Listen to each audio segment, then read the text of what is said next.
Nous avons changé d'endroit pour ce deuxième Mountain Bike Spirit. Aujourd'hui, nous sommes en compagnie de Ludmila. Nous nous retrouvons à la FECLA. Ludmila, présente-nous un petit peu ton terrain. Alors bonjour Sylvain, voilà, nous sommes donc à la FECLA effectivement, comme tu l'as dit. Donc en fait c'est une station qui se situe sur le domaine Savoie Grand Revard. Et donc voilà, moi je vous accueille, on va essayer de découvrir un petit peu le plateau du Revard et notamment donc, on va voir un petit peu ce qu'on va proposer nous cet été au sein de l'école, donc l'école de VTT la FECLA Massif des Bauges, au sein de laquelle donc, je suis monitrice. Là on commence par le télésiège, en haut duquel on va avoir une super vue, normalement, puisqu'il fait très beau, sur le lac du Bourget.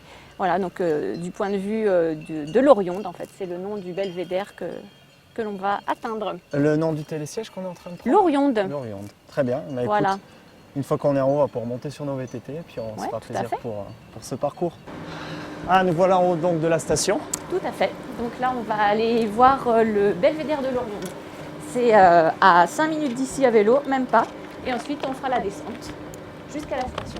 Eh bien, je te suis.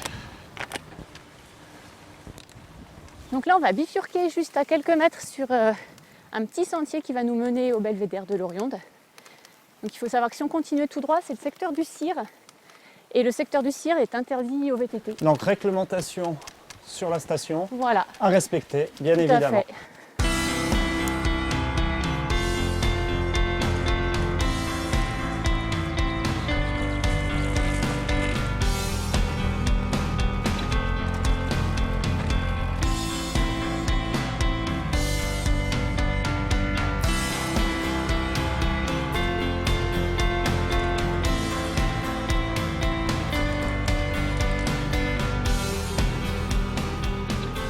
Donc là, on n'est plus qu'à quelques mètres du grand panorama.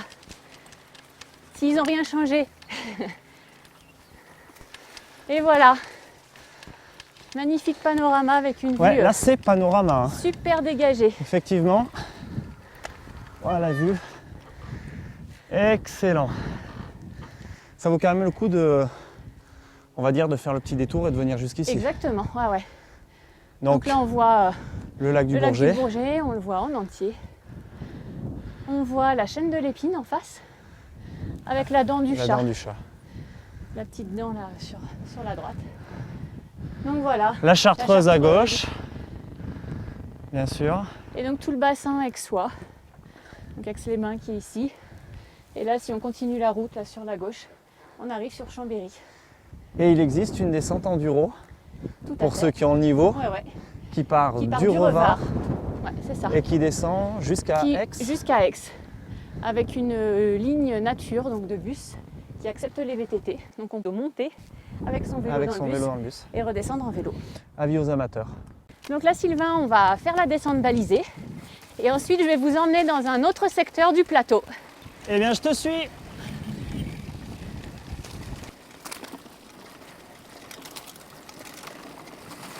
Donc là, Sylvain, tu peux constater que dans cette descente, c'est assez difficile par moment. Le terrain n'est pas pour des débutants, il y a quelques racines. Le terrain peut glisser par endroits, surtout quand c'est mouillé. Donc voilà, c'est très varié. Eh bien, pour ça, je te propose tout de suite de regarder notre séquence pilotage dédiée à la mobilité, justement, pour être un peu plus à l'aise dans ce genre de passage. Tout à fait. Une fois que la position de base est acquise, le pilote va pouvoir être beaucoup plus actif. Pour cela, il va devoir développer la mobilité, autrement dit, sa capacité à évoluer autour de sa machine. Pour être mobile, le pilote va devoir modifier le centrage de son corps sur sa machine. Pour cela, il doit être capable de faire évoluer son poids sur les 3 axes de l'espace.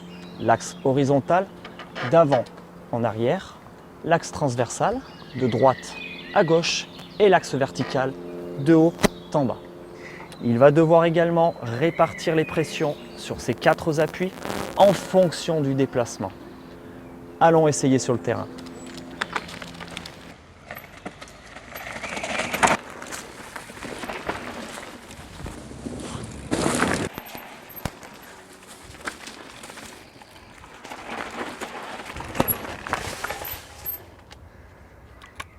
Comme vous venez de le voir, la mobilité permet de s'adapter aux sollicitations du terrain, mais également de répondre aux déséquilibres.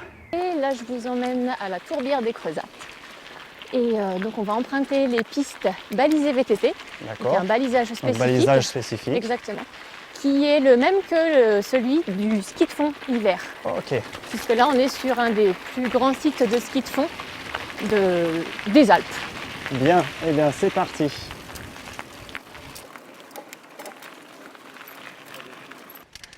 Là on rentre dans les toboggans des pistes de ski de fond de la Fécla.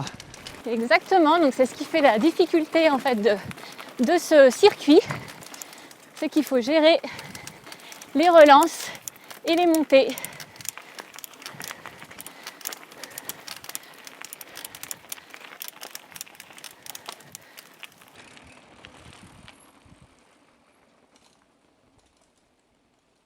C'est vrai que dans cette partie-là du circuit, le terrain est déjà un peu plus ouvert. On est plus dans de la roche, là où on était plus sur de la racine. Complètement différent. Complètement. En fait, sur le plateau, c'est vrai qu'il y a pas mal de terrains différents. Il y a aussi un autre secteur où on est plus sur des lapias, donc des grandes dalles de calcaire. Donc ça, quand le terrain change, du coup, la difficulté technique change avec. Les techniques de VTT ne sont pas les mêmes. Alors Louis-Mille, attends, on va s'arrêter. Parce que vu la configuration du terrain, je vais remonter un petit peu ma selle. D'ailleurs, qu'est-ce que tu conseilles toi à tes clients quand tu les emmènes sur ce type de circuit? Écoute, justement, ouais, tu fais bien parce que là, on est sur, on alterne en fait les montées très raides, mais aussi du roulant quand même. Donc, pour avoir une certaine puissance de pédalage, moi, je leur conseille d'avoir la selle relativement haute, donc pas trop haute, mais à la bonne taille, qu'ils aient vraiment la jambe tendue quand ils pédalent pour avoir plus de puissance. Et voilà, comme après, on passe des petits raidillons. Je leur conseille également de se mettre en position de danseuse plaquée, donc pour garder de l'adhérence et puis conserver malgré tout quand même avoir de la puissance. Alors justement, pour avoir cette hauteur de selle idéale, on va tout de suite retrouver Terry pour notre séquence mécanique et il va nous expliquer justement comment régler sa selle. J'aimerais que tu nous expliques comment effectuer ce réglage qui nous permettra de rouler tranquillement en VTT. Sans problème. Eh ben, premier réglage, ça, on va dire que ça va être la hauteur de selle. Ensuite, on va avoir l'assiette, l'inclinaison, et puis l'avancée de la selle. D'accord, donc 3 réglages à effectuer. Mais pour ça, est-ce que tu connais la hauteur de ton entrejambe? Eh non, Terry, je ne connais pas ma hauteur d'entrejambe. Par contre, je sais comment le calculer. Je vais me positionner contre un mur. Je me positionne bien droit, j'écarte mes pieds à largeur de hanche, je me mets pieds nus, et là, je vais positionner un support entre mes jambes. Je vais venir le coller à mon périnée. Je prends 1 mètre et je mesure la distance du haut du support au sol. Cette mesure, multipliée par un coefficient de 0,885, me permettra de déterminer ma hauteur de selle. Alors maintenant que je connais ma hauteur d'entrejambe, Terry, comment je fais pour l'appliquer sur mon VTT? Eh bien, c'est assez simple. On regarde sur le sommet de la selle, au centre, donc au niveau de la tige de selle, jusqu'à ici, l'axe de boîtier de pédalier. Ok, donc si je veux vérifier, je prends mon mètre, je pars de l'axe et je mesure au sommet et je vérifie si la cote correspond à ce que j'ai calculé. Exactement. Très bien, et bien écoute, je suis parfait. Alors tu vois, avec la selle plus haute, je suis tout de suite un peu plus à l'aise quand il va falloir pédaler.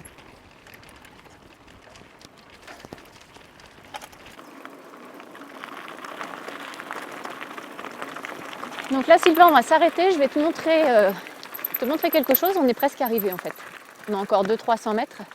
Mais j'en profite là. Donc il y a un sentier pédagogique qui est ouvert ici, qui nous fait la découverte de la boucle des Creusates. Donc c'est la tourbière. Là, on la devine un petit peu derrière. On la verra mieux tout à l'heure. Donc c'est une zone naturelle protégée? Exactement. C'est une zone naturelle protégée. Du coup, depuis 2 années, elle est fermée au VTT, alors qu'avant, donc on pouvait tourner. Aujourd'hui, maintenant, il y a des passerelles en bois, donc un sentier très aménagé pour les piétons. Donc c'est à découvrir lorsqu'on est à pied. Ouais, je vois que sur la signalétique, le vélo est interdit. Voilà, tout à fait.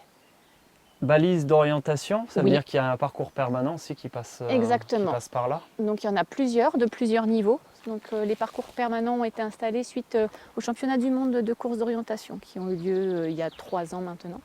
Donc voilà, il y a plusieurs parcours et les cartes sont disponibles à l'office de tourisme pour petits et pour les plus grands. On va s'arrêter là, pour aujourd'hui du moins, puisque là donc on arrive au bout de notre randonnée, c'était notre objectif. Si on continue par là, il y a un refuge qui s'appelle le refuge de la Platte. Si on continue encore il y a un autre refuge, le Creux de l'Achat, qui sont tous les deux accessibles à vélo. On a aussi la possibilité d'aller par ici et donc d'aller par là pour rejoindre Saint-François. La porte de Saint-François. Exactement, qui est une autre porte de Savoie-Grand-Revard. Et puis nous, on va faire demi-tour, on va reprendre sensiblement le même chemin avec une ou deux petites variantes, puisqu'en fait, il y a plein de variantes parmi les sentiers. Ouais, c'est vrai que ça croise dans tous les sens. La distance à peu près de cette boucle? Là, on a fait jusqu'ici à peu près 7 km 800 et on va faire à peu près, même avec les variantes, à peu près la même distance. Donc une quinzaine de kilomètres. Voilà. Pour un niveau quand même initié. Finalement initié un peu plus par certains moments. Il faut savoir gérer 2-3 choses techniquement, notamment au niveau des franchissements des petites bosses comme on a vu tout à l'heure. Gérer aussi, rester souple pour tout ce qui est cailloux, etc. Et puis avoir un petit physique, même si on peut le faire plus tranquillement. Donc voilà Sylvain, ça y est, on est arrivé, on voit l'école.